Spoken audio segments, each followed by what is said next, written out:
Оптимист менен пессимисттин айырмасы кандай десе, оптимист дайыма ар кандай акыбалдан андан бир мүмкүнчүлүк издейт экен. Пессимист кандай гана акыбал келбесин андан кыйынчылыкты көрөт экен.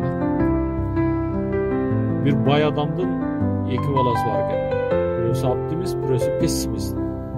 Анан экөөнө bir sınaj üçün pessimist balasına bir komnataga толтура белек берди.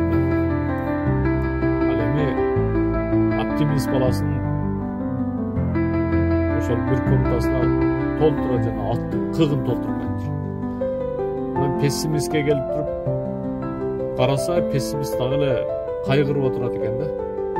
Эмне болду десе, шунча подарка келди, ошолордун бардыгын эми ачышым керек деп кайгырып отурат дейт. Ал эми оптимистке келсе, ушундай кубанып калган, эмне болду сен мынчалык кубандың десе, айтат экен да. Карачы мына ушунча аттын кыгын. Аттар гана десе, кайсы аттар дейт да.